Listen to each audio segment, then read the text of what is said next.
Hi, I'm Ray and welcome to TinyTableGames. Thanks for clicking on this video. Consider liking and subscribing if you like the content as I continue to carry on through my game shelf of stuff I've never played and explore new games as we find them.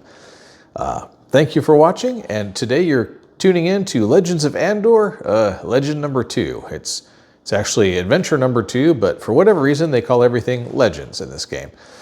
So what have we learned so far from the first one? Well, we've learned that this is less of a actual adventure game and more of an efficiency puzzle, which is fine. It's just a different style. You wouldn't guess that on the box, but there we are. So you can't just run around and do everything because you'll run out of time. So really the time narration is the true key in this game, is can you get to everything in the number of moves allowed? It is, if you will, the very fancy D&D-ish version of that Cracker Barrel game where you've got like 10 moves to move all the pins from one side of the triangle to the other side of the triangle. Pretty much the same thing, but throw in some dice rolls. That said, will I play all the adventures now that I've got a better handle on that? I don't know.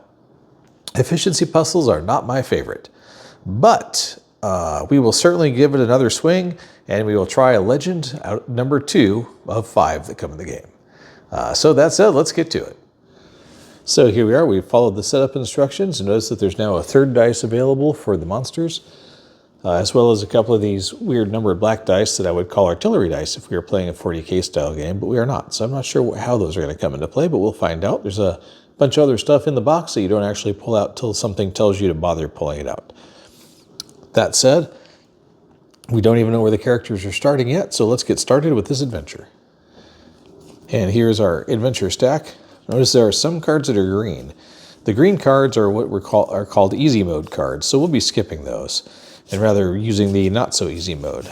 And apparently this is called Legend 2, The Healing of the King, and consists of 14 cards. Card number 1. Here's a reminder. Oh, okay. You can move or fight, both cost on time on the track. Fighting costs 1 hour per battle round. Moving costs 1 hour per game board space. Yep. You can pass, but that costs time too. Free actions to activate a fog token, empty a well, pick stuff up, put stuff down, use articles, buy stuff. And carry it out even when it's not your turn. So at least they're being mindful of continuing to try to teach you details of the game. And card A2. You have probably already noticed that some of the cards in the... Oh boy, so we haven't actually started yet either.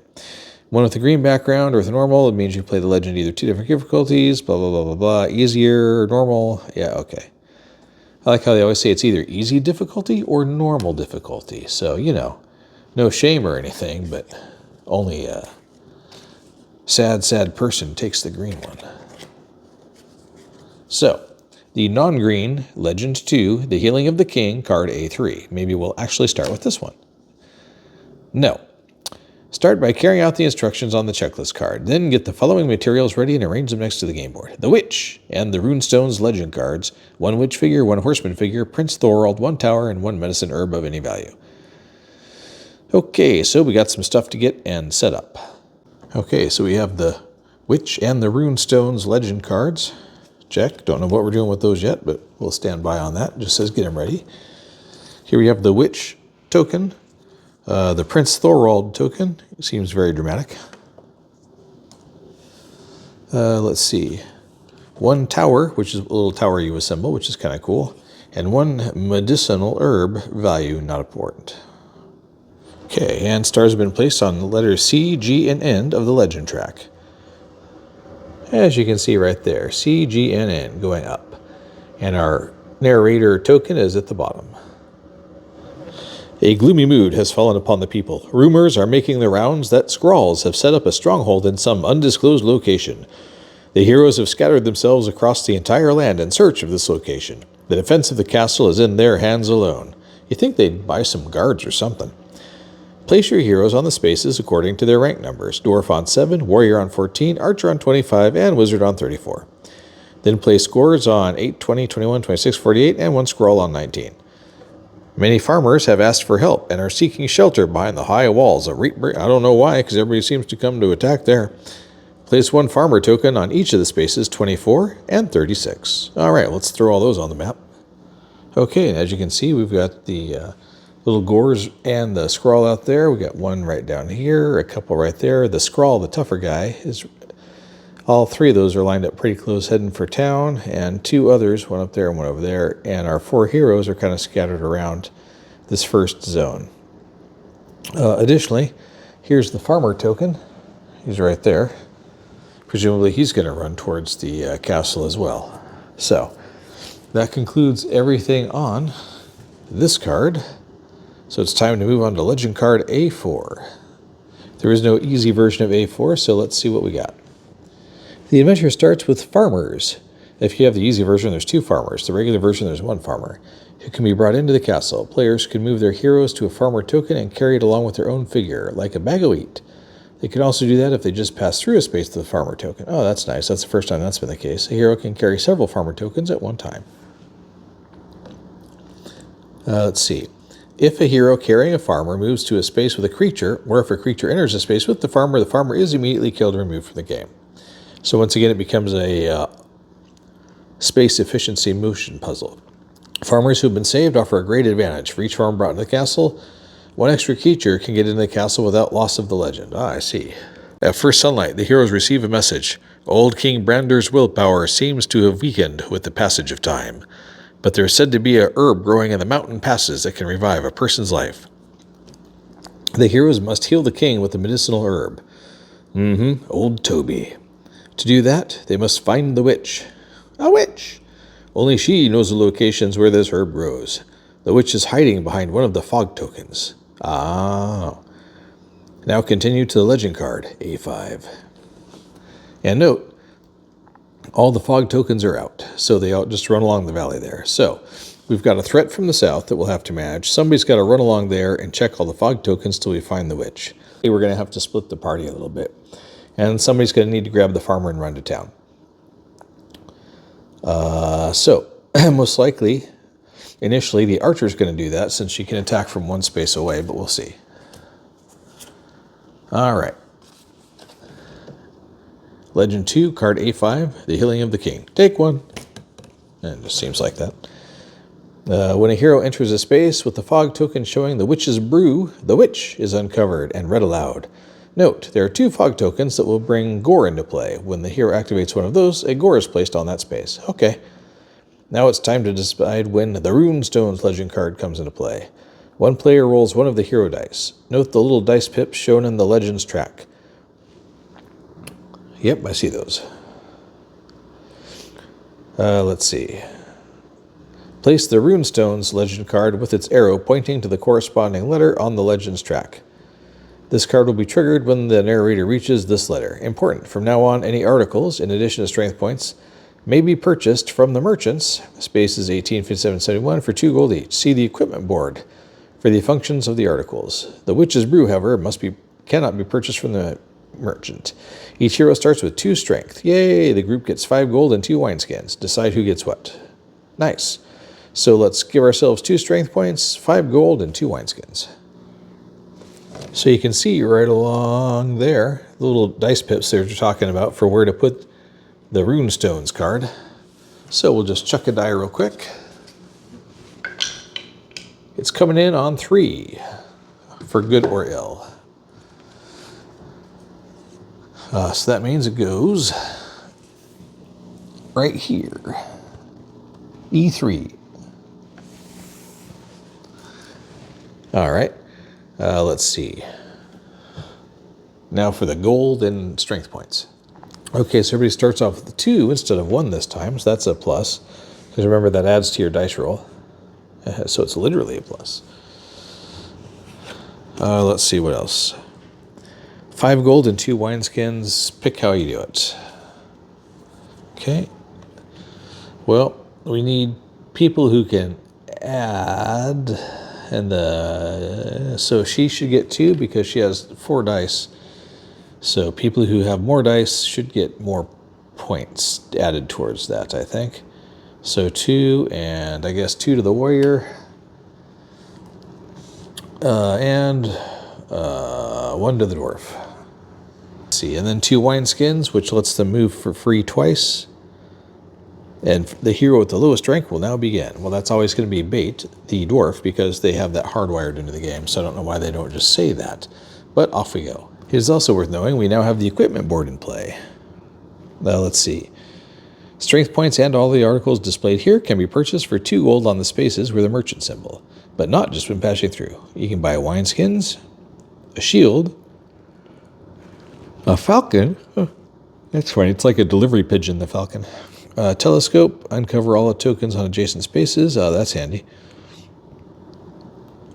But does not activate them. A bow, a helm. Identical dice values are totaled up. Oh, that's cool.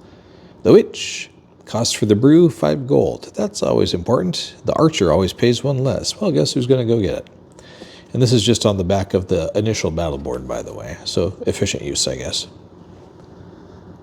And much like the gold, I think we're going to give 1 wineskin to the archer and 1 wineskin to the warrior.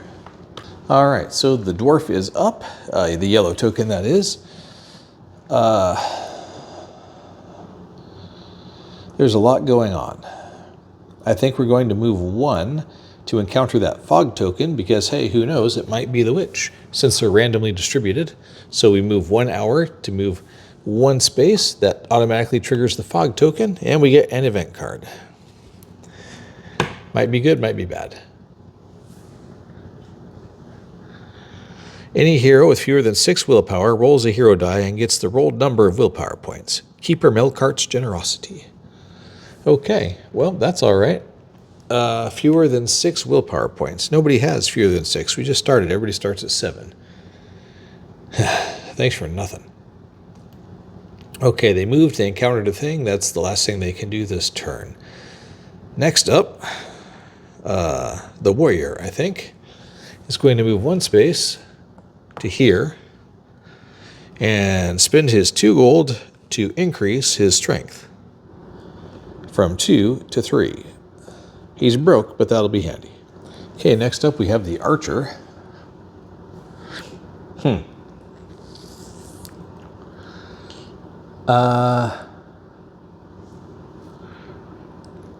I guess it's going to scoop that farmer up, and at that point she can't cross the baddies, so she's going to run and basically do a, what's that, a sweep right play there, and end up more or less at the merchant. So 1, scoops him up, tucks him under his arm next to the wineskin. 1, 2, 3, 4, 5. And at that point, I think she'll drop the merchant, or the farmer.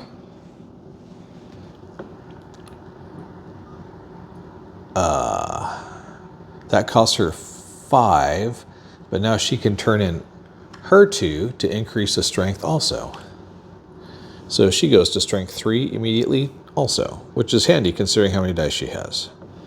That does cost her quite a bit of her day, but she scooped up the farmer and got that done. So she's way down there on 5, and that's the end of her turn. And finally, we're over to the wizard. He could finish the job, I suppose, and then he wouldn't have to mess with fighting. Maybe not a bad idea. So if he goes 1,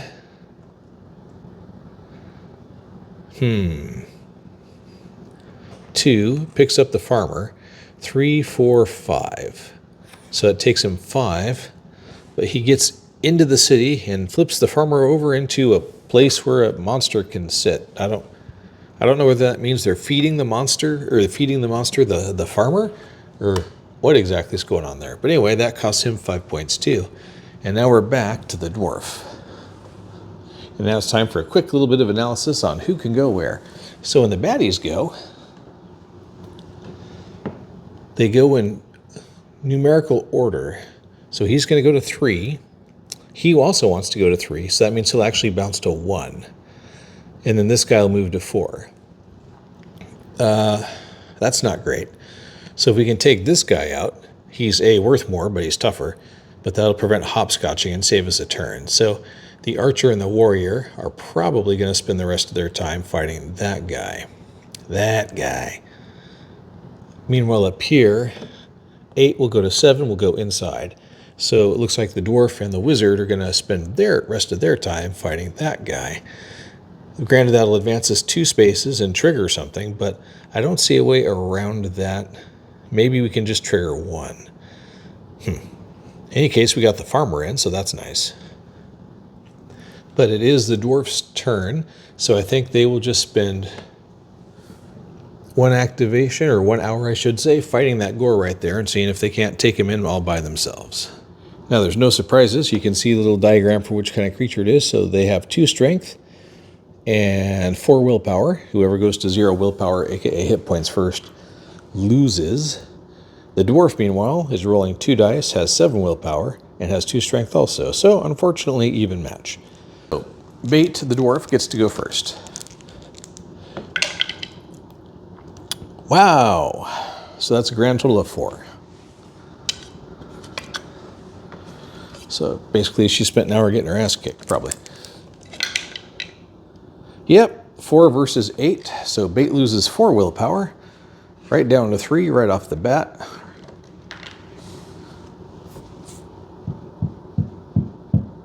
Okay, well, that's bad. Not going to spend any more time doing that. Now on to the warrior. The warrior is going to move to here, and unfortunately it's either move or fight, so that's the last thing he does for this turn until it comes around to him again. So that advances him to the 2nd hour of the day. That brings us over to the archer, who will now instigate a fight with the warrior for backup. So doing so uses an hour of both of their time. There we go. And let the fight begin. Both the warrior and the archer have 3 strength apiece, so that's 6 strength total. The archer's throwing 4 dice, and the warrior's throwing 3. The archer's starting us off, so she goes first. Okay, well that's a 6. That's a great start. And the warrior throws 3 dice and gets 4. So that's a grand total of 10 plus 3 plus 3, so 16. Let's see, this thing is a whatever, and has 6 strength and 6 willpower. So it also gets 2 dice.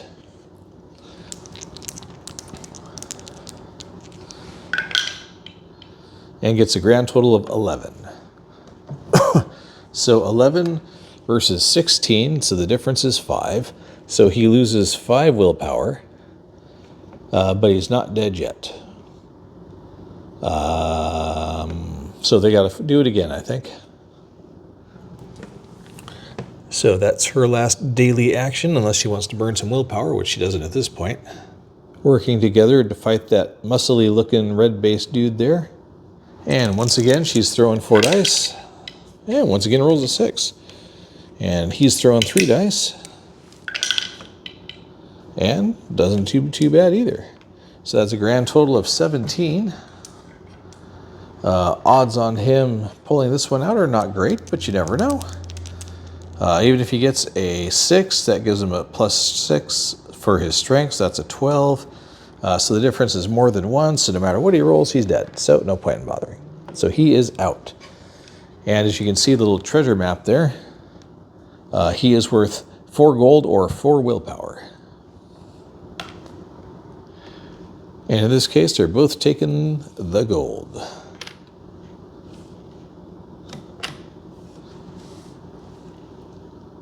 That eliminates him from the map. Thank you. And dumps him to this holding cell section of the board, which reminds you to advance the narrator when that happens. And nothing at all happens because there's no star there, and the runestone card isn't until the letter E. Okay, it is now the wizard's turn. And he is going to take 1 step to 11. That moves him to hour 6, and he encounters a fog token, which is another event card. No getting around that, I suppose. There we are. The Keeper of the Tree of Songs offers a gift. Place a shield on space 57. A hero who enters it or is already standing there can collect the shield and place it on a large storage space on the hero board. Cool. 57 is nowhere close to that. Here's the wizard. There's space 57. So, cool, I guess. Okay, now we're back to the badly damaged dwarf. Now, she's got a lot of time on her hands compared to everybody else, so maybe she should use that exploring the fog instead of wasting her time getting her tail beat by that gore. So for the moment, she is going to ignore him and go 1-2 down to this fog token, and it is +1 strength. Well, that's nice. So that's 2 time for her, so she's down to 4, and she picked up a strength. Meanwhile, the warrior's turn, he's going to move 1 space, which costs him 1 hour, because he's running back to the merchant to spend his 2 gold on a shiny new bow, I think. Which gives him the exact same ability as the regular archer, which is he can roll his dice 1 at a time, decide when to stop. The last roll counts. He could also get a helm, I guess. That might even be better. Identical dice values are totaled up. Or the telescope. I don't know. In this adventure, perhaps a telescope would be best. That would certainly accelerate a few things.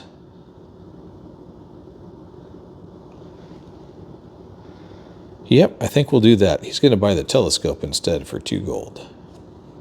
So now, does it sound like a very D&D-ish style of thing where Pathfinder to spend 2 gold on a telescope and a wineskin and go running through the countryside is for the warrior when the castle's being intact or the city is? No, it does not. But remember, this isn't really an adventure game. This is a pure efficiency puzzle disguised in a nice kind of fantasy adventure format. It is now the archer's turn again, but she's come to the end of the day unless she wants to burn willpower, and if she does that, she's going to lose a die. And frankly, it's not that important yet. So she's going to call it a day, and as the first one to do so, that puts her on the rooster, which means she'll be the first to act on the next round, which is probably not such a bad thing. Which then brings us to the wizard. Should he attack that thing? I don't know that he should bother, to be honest. It's got 2 turns before it's going to get in there. He's got 1 move left. So rather than do that, he's going to spend his 1 move to investigate this fog token and draw yet another event card. So that's the end of his turn, probably. Let's draw this card. Royal Falcons fly high above the land. The hero with the highest rank is allowed to look at the top card of the event deck. Then he gets to decide whether to remove the card from the game or to place it back on the deck. Well, okay. So the next event card is this. On this day, the 8th hour costs no willpower. Oh, cool. Yeah, we'll leave that there.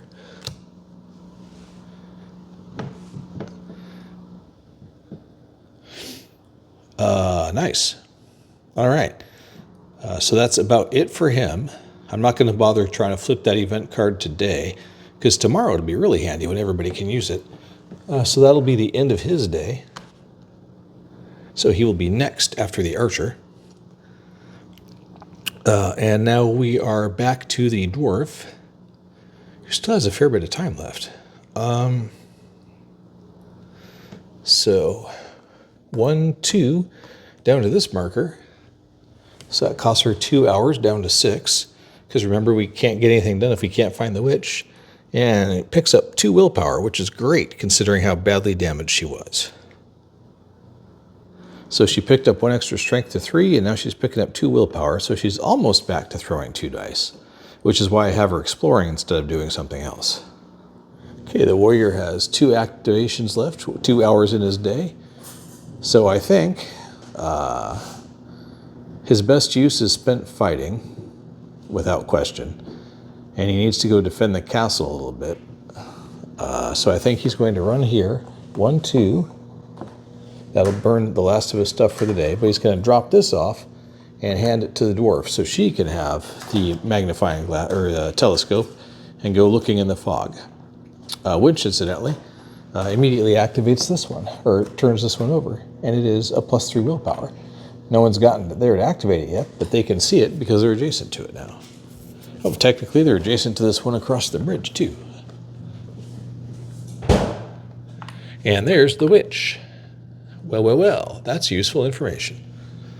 And that finishes the warrior's day.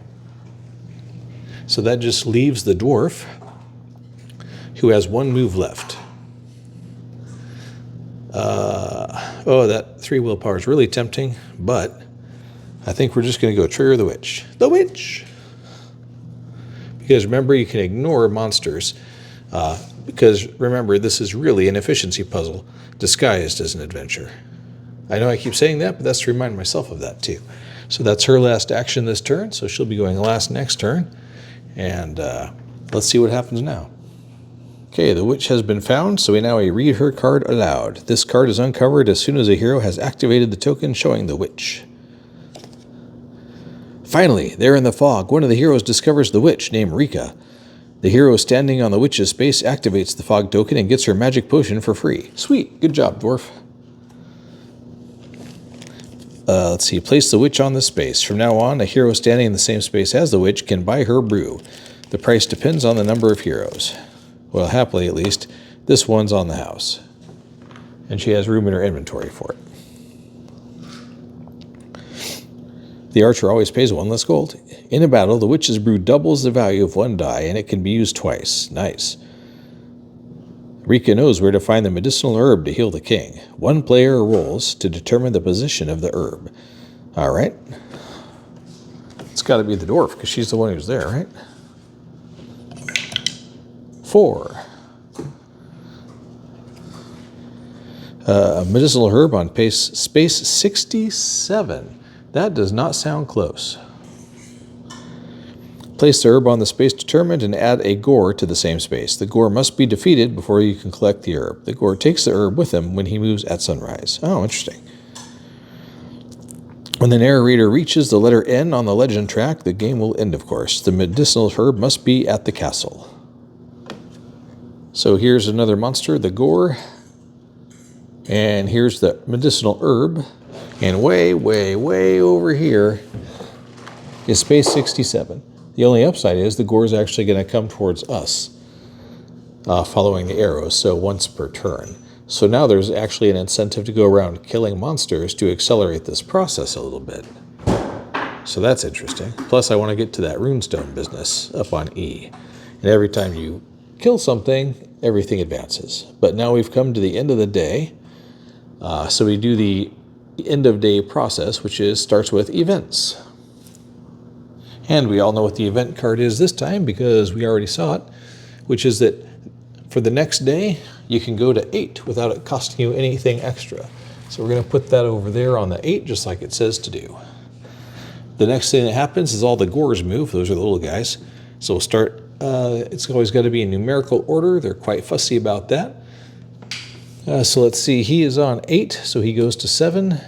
He's on 20, he goes to 3. This guy's on 21, he goes to 4. You just follow the arrows, it's not numerical. So if you're 26 goes to 25. This guy crosses the bridge and says hey to the warrior. And this guy steps a little bit out of the mountains. That's that. Now we refresh all the wells finally. So those extra willpower points are available because you can't activate them on the first round of the game. But now we can. All right, so things are looking up. Now we advance the narrator. So he moves up to C, which means we have to read card C now. So, the healing of the king, card C1. The king's scouts have discovered the Skrull stronghold. A hero rolls 1 die and adds 50 to the numbered roll. This total number indicates the number of the space on which the Skrull strong... Wow, they could have rewritten that.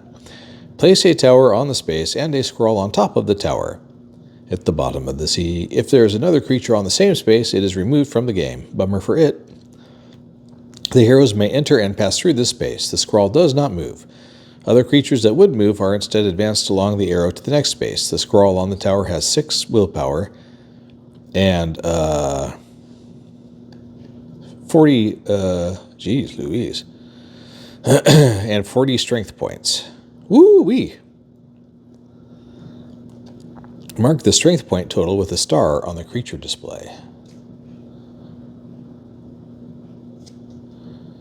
Wow. The scroll on the tower must be defeated. As soon as he is defeated, the narrator is advanced to the letter N on the legend track. But aren't we all supposed to have the...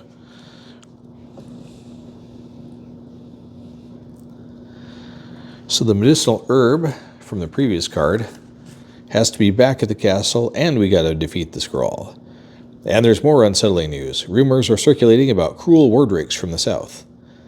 They have not yet been sighted, but more and more farmers are losing their courage, leaving their farmsteads and seeking safety at the castle. Place a farmer token on space 28. Okay, farmer token on space 28. Makes sense down here by the farm.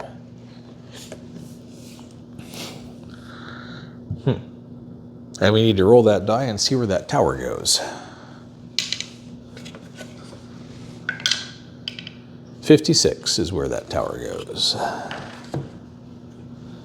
Where is 56? It is in the woods. Right next to where you can buy a shield. That's pretty cool. So the fog token's still there, but now we've got a little tower with a scroll on it. So that's pretty cool. And not all that far from the dwarf at the moment. But now we must continue on to legend card C2. Legend card C2. Place scores on 27 and 31, and 1 scroll on 29. But there's good news from the south, too. Prince Thorald, just back from battle on the edge of the southern forest, is preparing himself to help the heroes. The players place Prince Thorald on the space with the tavern, 72 to the right of space 23 in the southern forest. Okay, let's do that. Okay, so first we put a gore on 27 and 31. Let's see, where are those? 27 is right here. Let's see, 31, you would think would be right next to that, yet it is not. 31. Maybe it is. And 1 scroll on 29.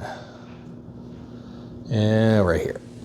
Next to the farmer. He's going to go eat the farmer on his next move based on that. Let's see, Prince Thorald. Bum, ba, ba. So, right in the middle of the action. That's not so bad.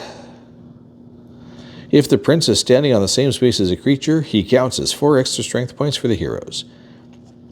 Instead of fighting or moving, a hero can now also choose to move the prince during his move. That will cost him 1 hour of the time track. Of course, he can move the prince up to 4 spaces for that hour. Oh. He can also do that several times a turn. Prince Thorald cannot collect tokens or move farmers.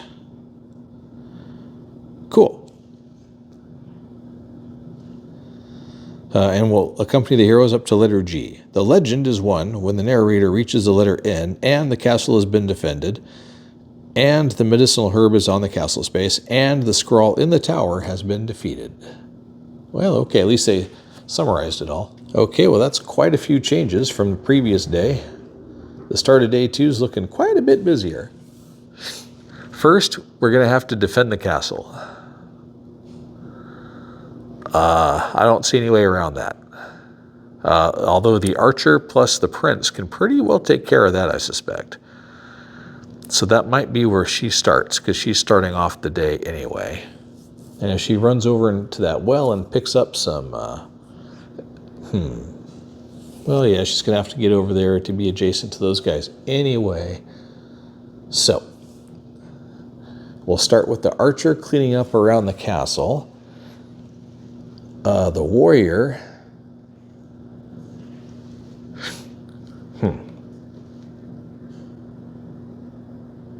The warrior is going to need cash, so he better defeat that thing right there so he can go buy the potion from the witch which will double his dice value. And then him and the dwarf need to go take out that tower and then go grab that herb and bring it back to the castle. While the wizard should try and do something remotely useful with his time. He's got no money, he's got 2 strength, and 1 die to fight with. He's great. But I guess he could run back over and just be support for the archer, which is probably his best use of time, because that's an extra +2 at least. Or is it? He might be better off because that's strength 40 for the freaking tower. That's crazy.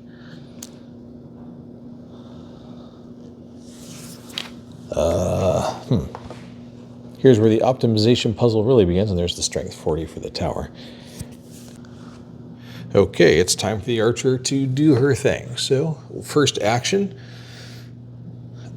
she is going to move. If he moves there, 1, 2. 1, 2, he can move to there. It costs him her 1 point anyway. So that is her action this time, because that's either or. Now it's up to the wizard. He has, let's see, he is going to move here. They're going to kill this guy simply because they need the cash, I suspect. And now we're on to the warrior, who is going to already be here, so he's going to implement an attack, and he's going to use the wizard for an assist, versus this guy. So the wizard's strength 2 and the warrior's strength 3, so that gives him a +5 overall. And rolling 3 dice. Hey, 6, that's what we like to see. And the wizard, who gets a 1, but his special ability is he can flip it, so that is actually a 6. So that's 12 plus they're 5. So that's 17, which means that this guy, who's at 4 strength, and that's this one, and 2, so at most he can get an 8. So yeah, he's just dead. So that's good news for the home team. No point even rolling. So that gives him 2 gold. That 2 gold is going to go to the warrior. Because I'm not worried about picking up the extra stuff just now, the extra willpower just now. That's 1 space away, should you choose to do that. Additionally, he's cleared out, which drives this guy forward to D, which does nothing at all. So that's good. Okay, it's now the dwarf's turn. And one thing I forgot is she's got the telescope, so she can already see that that is a monster, so we won't be activating that one. And this one is also a monster, so we won't be activating either of those. That telescope's really paying for itself. So instead, she is going to go 1, 2, to pick up those 3 willpower points, which drains this well for now. And she's doing that because that gets her back into 1, 2, 3, 2 dice territory, which will be very helpful against that tower. Okay, now on to the warrior. It's getting a little tricky already, isn't it? Let's see.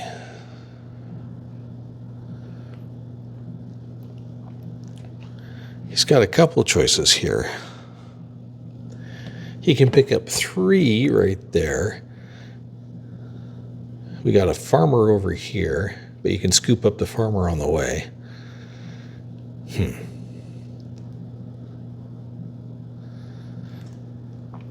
That might be beneficial.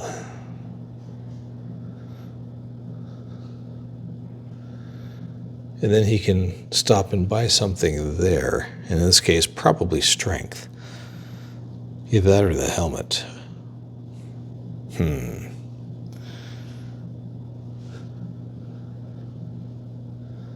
Decisions. He can also go here, buy stuff, and pick up the shield and be closer to where he needs to be for that. So that seems like a wiser choice. So he's going to go 1. I guess he'll spend his 2 gold on... Oh yeah, except it's 5 gold for that brew.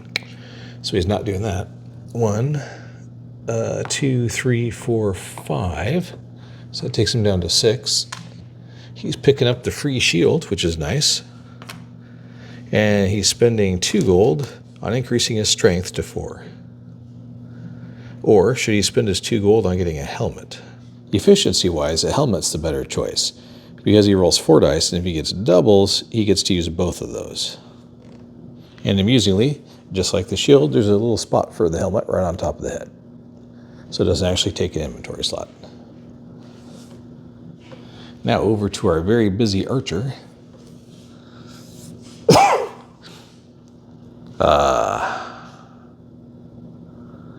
Who I think is going to spend 1 action and make use of the prince there to do a bow assault against that guy. So that brings her up to 2 for the day and the attack. She's rolling 4 dice and has a +3 plus the prince's 4. That makes it a +7. And with a 6, it's impossible for the other guy to win. So he's just dead outright. So that's kind of handy.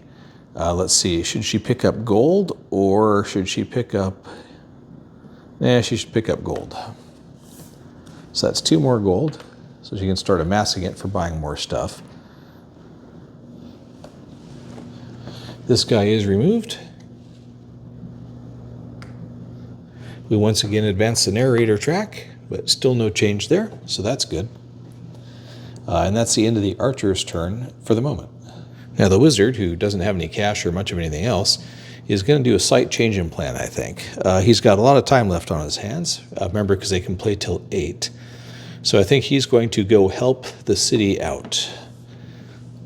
1, 2, grab the farmer. 3, 4, 5, 6. Which gives them a 3rd space for monsters to go. So that's 3, 4, 5, and takes them all the way down to here. It doesn't cost them any extra willpower because they have extra working hours today, apparently. We're going to burn 2 endurance, pushing the wizard out to 9, in order to order the good prince, 1, 2, 3, 4, to head towards the tower. This will definitely end the wizard's day. He'll be going first next time, which is actually pretty convenient, all things considered. Okay, he's done. Now we're back to the dwarf. It would be silly to not make use of her abilities, so she is going to move 1 space to the town location. So that moves her to hour 3. And it lets her flip these 2 tokens. One's an event card, and one's a wineskin. So that's the end of her turn, and we're on to the warrior, who I think is going to move 1 forward and pick up this wineskin. So now he's got 2 wineskins. And remember, you don't fight the tower until you choose to. So he's just kind of hanging around the base whistling. And additionally, for pure statistical reasons, I think the dwarf and he were going to swap devices when they were both on the same square back there at the merchant. Let's see, is it worth him giving her the wineskin?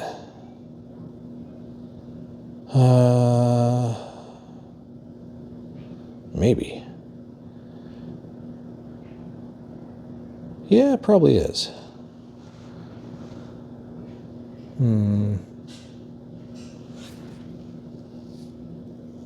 Yeah, we'll see. Okay, now we're back to the archer, who has been freed of her defensive duties and can now start moving out. Also, she's starting in that merchant space, so she is going to spend 2 gold for a helmet of her very own.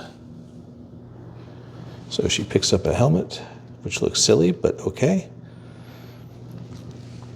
And she will spend 2 more gold I think, on another strength point.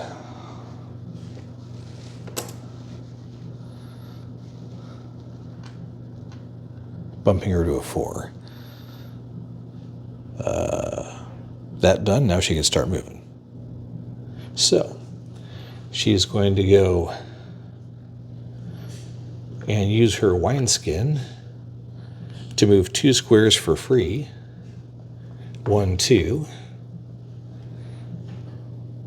And now she will go 1, 2, 3, 4 to get there. So that takes her 4 actions, or 4 hours. 1, 2, 3, 4. She will then use 1 more to get the prince over to the same location. Gotta pile up the power. Okay, so we've got a total of 3 plus 4 is 7, plus 3 is 10. So we're at a plus 10. That's good, because we're going against 40 strength. The wizard's not playing in this. The dwarf initiated, so she has to go first.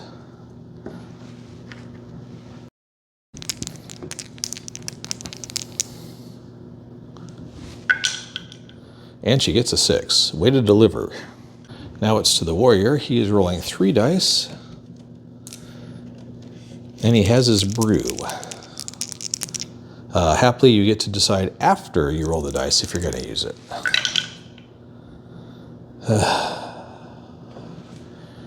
Let's see, that's a 4. So they have a plus 10. That brings them to 20 right now. That's nowhere close enough. Oh, although he got 2 4s. So he gets to use his helmet because he got doubles. That's actually an 8. Haha. So I suppose if he uses his brew twice, then he can double the value of both of those 4s to 2 8s, since it can only increase the value of 1. So that kind of makes sense. So now we're at 8, 16, 24, plus 10 from their strength boost. That's 34. Plus 4 from the prince, that's 38. And we've yet to have Chada roll, so that's good. So she officially has to roll 1 at a time, and I think it matters more now than it normally does. And then she picks which roll she's going to keep. So she's got a 2, a 5, a 1, and another 1. Wow, that's just terrible. The only upside is she gets both 1s, since she's wearing the helmet. Okay, well, that was just awful.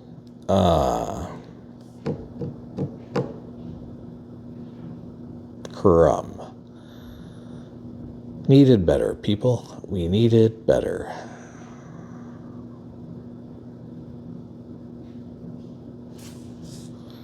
Well, that brings us back to the part where this is not really an adventure game, it's an efficiency game, and you got to get it out of your head that it's anything else. So, they got a grand total of 40, so obviously they're going to lose. The question is by how much? By 4. So, they have to spread out the 4 hits amongst them, I do believe. So in this case, we're just going to let the warrior take the hit on his shield for all 4. That's what he bought the shield, well, picked up the free shield for anyway, after all. Okay, now they can try again. But now they don't have that. So let's say he rolls, they got 10 plus 4 from the prince, that's 14. If he gets a 6, and she gets a 6, and she gets a 6, that's 14 plus 18. Which is still not enough to beat them, so they have to go buy more potions or something. Man, that's annoying. So they literally can't beat them without the witch's brew, which cost 5. So they're gonna have to go kill monsters and earn cash. Crumb. Okay. Well, that was the dwarf's turn. So that obviously did not work. The dwarf's turn is over, so we're on to the warrior. He is calling it a day. The archer is also calling it a day. Back to the dwarf, who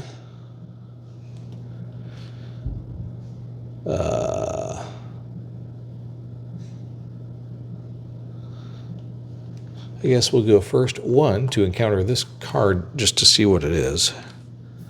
So that takes her to 6. And a hero enters the tree of song space, is already standing there, gets 1 strength point. Oh, nice.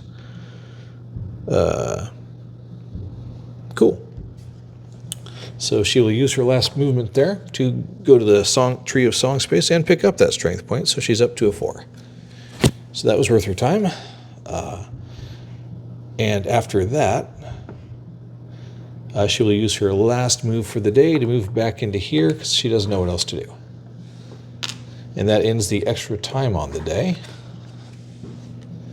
So everybody's gone, so we're to the end of the day, and now it's time to draw all the end of day stuff. So first up is another event card. The whale token on space 45 is out of the game. This one. Okay. Now all the critters move. Starting up here, with 4, he moves into the castle, so he goes on a spot. He moves into the castle / fortress, so he goes on a spot. So they got 1 spot left. Now down here, 25 goes to here. Let's see, 27 goes to here. Then 29 goes to here for some reason. And 31 drops over to here. And this guy moves up to 65. And if you'll notice, I forgot to trigger the runestone card because this now advances to F. But nothing else happens there, which is good. So here is the runestone card. A little bit late, but never too late, I guess. Place Gores on 32 and 43 and 1 scroll on 39. Ugh. Continue reading only if the witch has already been found, otherwise it's removed from the game. Wow. Okay, first Gores and Scrawl, 32, 43, and 39. And that should have happened before the end of the movement. So he'd have gone here, and this one goes here to get everybody caught up to where they should be for fairness. Okay. Now let a roll of the die determine the positions of 5 of the 6 hidden runestones. One hero rolls 1 red die and 1 hero die. The red die indicates the 10s, and the 1s. The runestones can be collected in the small storage spaces, the hero boards. Just like fog tokens, they can be uncovered with the help of a telescope. Runestones can also be uncovered and collected with creatures in the same space. If a hero has 3 different colored runestones, he gets 1 black die, which has higher values than the other hero dice. As long as the runestones are on his board, he is allowed to use the black die instead of his own die. Oh. Okay. Well, that might actually give us a chance. All right. So, red die is 10s, blue die is 1s. We got 5 of the 6 ones, so we'll just start from the left, I guess, with the yellow number 1 there. Goes on 65.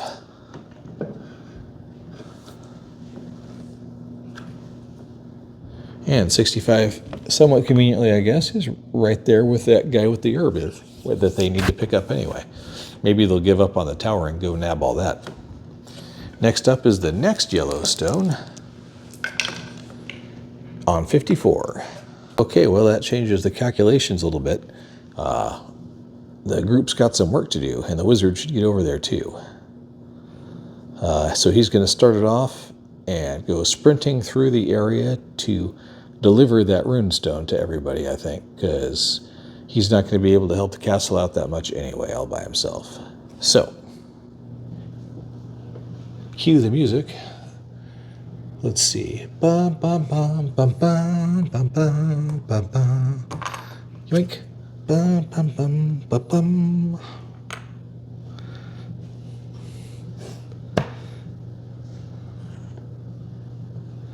Then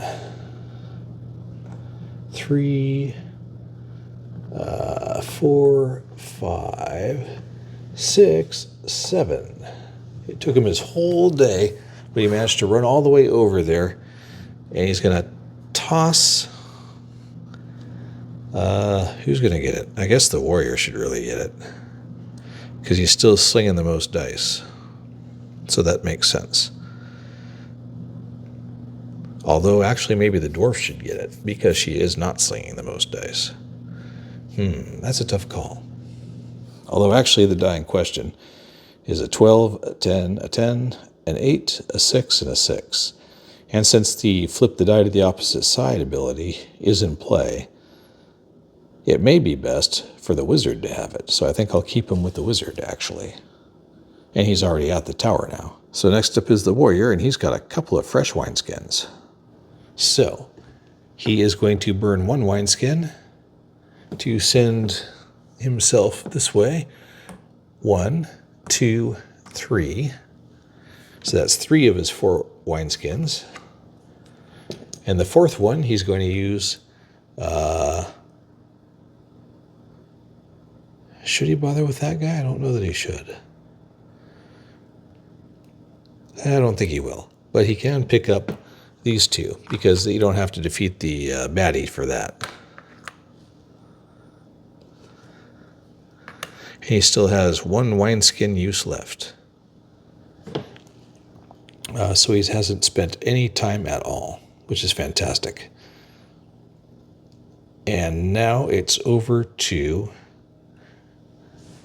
the archer.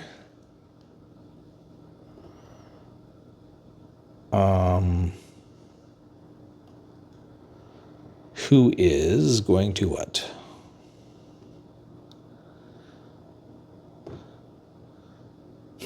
I guess she's going to go fight that thing. So,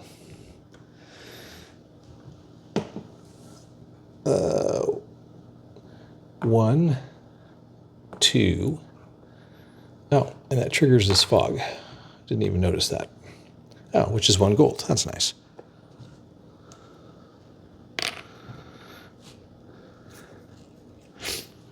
And so that's 2, and that's all she can do until next turn. He ironically still hasn't done anything yet. Over to the dwarf. Let's see, we've already got all 3 stones, so we don't need any of the other ones.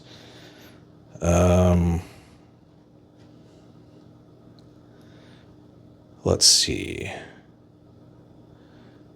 If she gets a helmet or a shield, that would be handy. So I think she's going to step over to here and await somebody dropping off some additional cash. Let's see, that brings us to the wizard, who's very tired now. So with their strength bonuses, they're a +7, and he's rolling 3 dice, and gets a 6, or 2 4s with his helmet. So if we go with the 2 4s, so that gives him an 8. So they're with their +6, they're already at 14, which means they've already won. But just for thoroughness,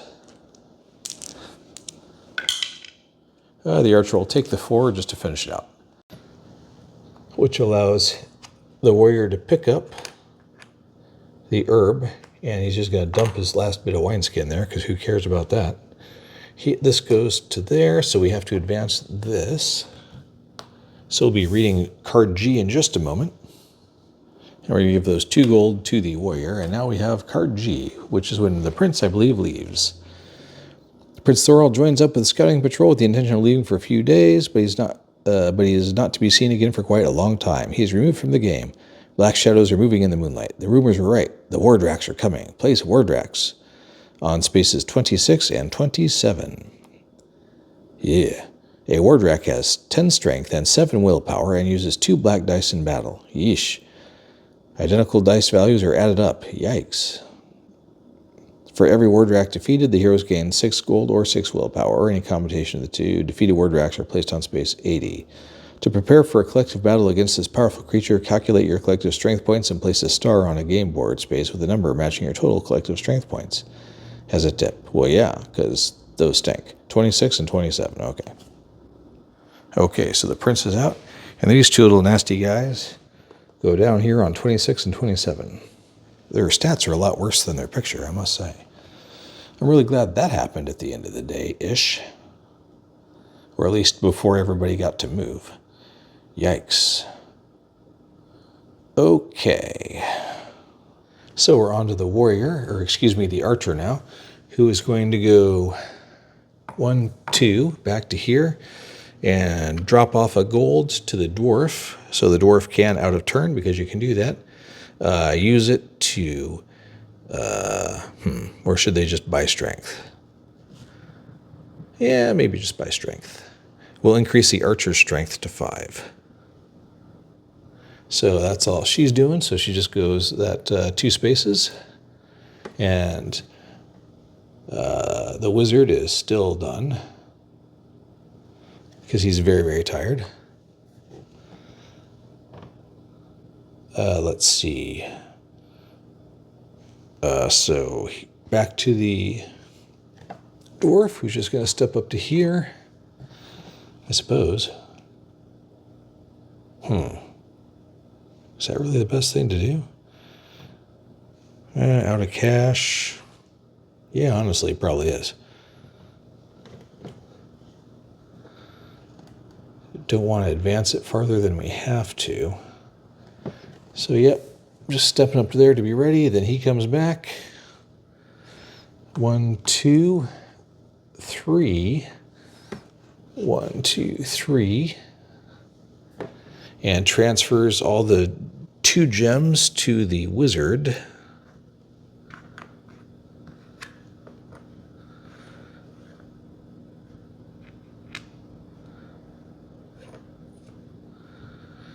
So he's all powered up now. And then he can't do anything till next time. So then the archer moves up. And I think everybody's going to turn in for the day, in preparation for the fight coming soon.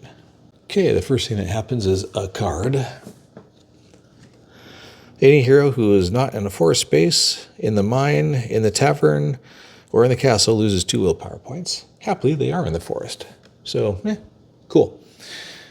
Next up is moving people. Moving the monsters, moving the monsters. Let's see, 16 goes first. 28, 23, 24. So 23 is next, then 24, 25, 26, 27. Boing, boing, boing, boing. Well, that sucks. That escalated quickly. And let's see, who else? This guy goes before them, so he gets leapfrogged to there. He goes boing, boing, boing, and leapfrogs to there. I don't like all this stuff. And he moves there. Ew, that's a lot. So on the next turn, one more guy will go in. So they've got at most 2 turns to win the game.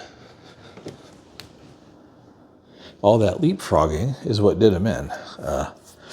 Which, of course, they know when they set where the locations of the monsters are going to be to start with. All right. The narrator is up to H. I don't know that it's going to matter, because I'm not sure we'll get that far. But the wizard is first. And he is going to institute a battle with everybody. So everybody goes to 1. Let the fight begin. Okay, here's where the math begins. So, he's got a 2, he's got a 3, so that's 5. She has a 5, so that's 10. And the dwarf has a 4, so they're starting at 14. So that's 14. Strength bonus. Okay. So the wizard goes first, so he's rolling the mega die, because he instituted this fight. And he gets a 10. He can flip it, but he's not gonna. So now we're up to 24. Now it is everybody else.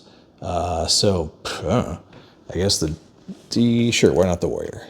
He's rolling 3 dice and he has his helmet, so if he rolls doubles, he gets to use them both.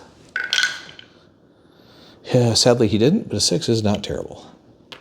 So his contribution is a 6. Next up is the dwarf, rolling 2. That dwarf is just not. Contribution of 3, that is not great. That brings us only up to 33, which is just not awesome. I don't think we're going to do too well. And here is the archer. Got a problem. If the helmet keep the 6, what if you roll another 6? Then you get to use them both. But what if you don't? So she'll stop with the 6, which brings him to 39. I guess she can't stop with the 6. She's got 2 more dice rolls. Hopefully she can roll another 6. Nope. So they're stuck with, well, 6 anyway, because she had some 2s. So versus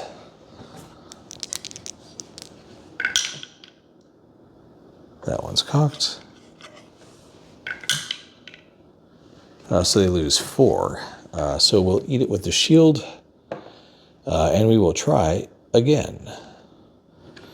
And the archer tosses the helmet over to the dwarf because that's more efficient. And let's get going. We'll start with the warrior because it doesn't really matter. And he gets a 5, a 4, and a 1. How I wish he got doubles. Okay, so that's a worse start than last time. And the dwarf does better with double 5s with her helmet. So that's 10. Everybody's rolling 5s. That would almost be nice, except that we need better than that. Mage, another 10. So that brings us to 39 already, so that's good. We actually have a chance maybe this time. Archer. We'll take the 6, thank you. So that brings us to 45. So we might actually damage the tower this time. And we do, for 1 whole point. So his willpower goes down to, get this one out of the way, goes down to 5.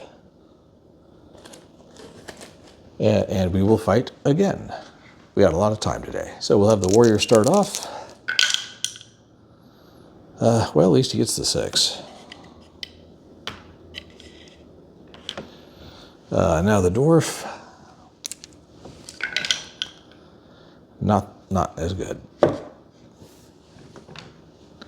think we're going to get clobbered this time. Man, just not getting the good rolls. Need another one of those witch's brew for this die. Another 10.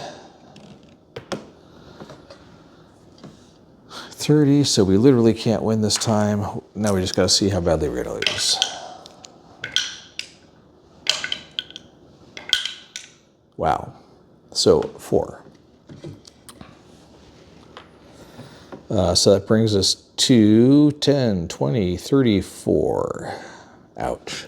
So we're losing 6 plus, because his strength is up here. Oh, excuse me. His strength is up there. 6 plus 4. So we're losing 10 total, and we're out of shields.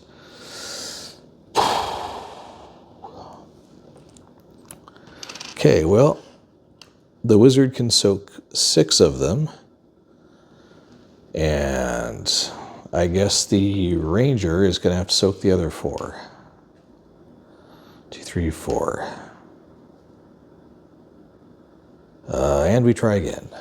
And as you can no doubt see, as we're on turn 4 here, that really the secret to this is that you should hang on to that witch's brew until you discover that you can get the big dice, assuming you do it in that order. Otherwise, if you don't find the witch first, even though you don't know that, your ability to get the dragon stones and let's get the big die just won't be in play. So that all kind of stinks. But it also reeks of, hey, if you play it again, now you'll know, which is a personal pet peeve of mine with adventure games. That's like, yeah. So, dwarf first. Gets a 6, that's nice. Doubles would be better, but we'll take it. Warrior. Gets a 6. How symbolic, since that's already was sitting there. The archer, who's rolling fewer dice now, also gets a 6.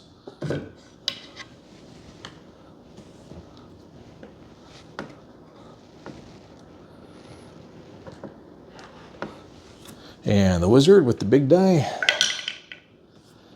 can flip it to a 10. He has yet to get to the 12, which is opposite the 8. So that is 20, let's see, 14, 24. So that brings them to 42, which is as good as they could possibly do at the moment.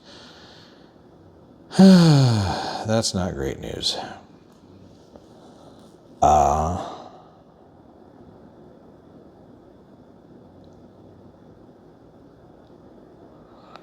But they didn't have enough time to go back to get any more boosts to earn them any more cash. So really you just have to know to hang on to that potion.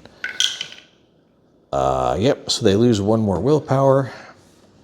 I guess the ranger can soak it, doesn't matter. If they still have a chance if somebody manages to roll doubles with their helmet. So we'll see. We got 3 more tries. Okay, so here we go. Warrior. 3 dice still. Ay, ay, ay. Well, you know that's not going to help. Mage. Back to 10. At least you can flip it. Archer. Well, 5, I guess. And last but not least, the dwarf.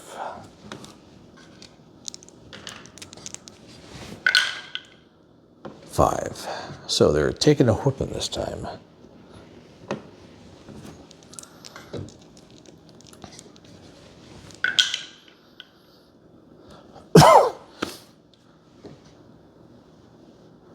So they're losing 4 more. The only one who can still take that is the fighter. Realistically, they've only got 1 more round to try this. So, dwarf gets a 6. That's good. Warrior. Almost doubles, but not quite. Gets a 6. Mage. Gets a 10 again. That's better than nothing. Archer. Gets a 6. All right. And the baddie. Ouch. Okay, well, they lose 3 more.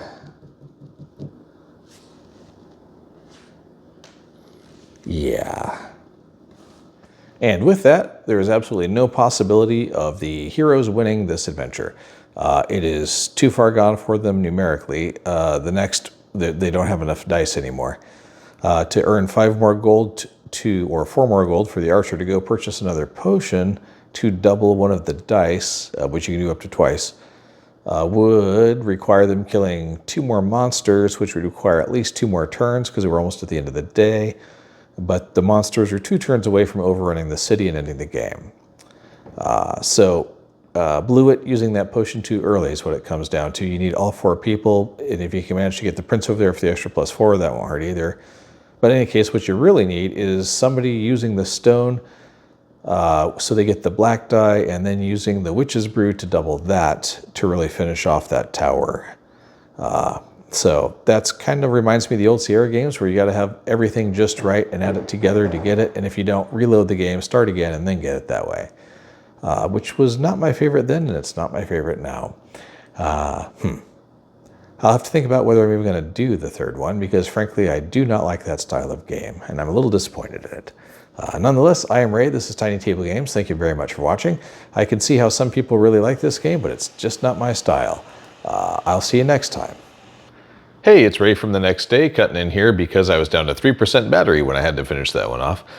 So to finish my thoughts that I had to kind of cut short, yeah, I don't think Legends of Andor is going to stay on my shelf. I don't mind efficiency puzzle games. Didn't really like Legacy of You, which is exactly the same sort of thing with a different style of mechanic. But I kind of like the mystery and wonder, if you will, of being able to chuck dice, a la Games Workshop or other things, and see how it goes and have that really affect the outcome. More so than just, like I was saying, like an old Sierra computer game. If you do something in the wrong order, you're doomed. And you might stop like halfway through and just restart. Much like in that particular example, if you happen to miss being able to pick up the gemstones because you don't find the witch before you discover the gemstones, and remember, you just roll a die for when that happens, you could literally have no chance, like by turn 2, which kind of stinks. So once again, not keeping that one. I can see how some people like it, but it's just not for me. So that said, I'll do my outro again because it feels weird not doing it. So I'm Ray, this is TinyTableGames, and I'll see you next time with a new game.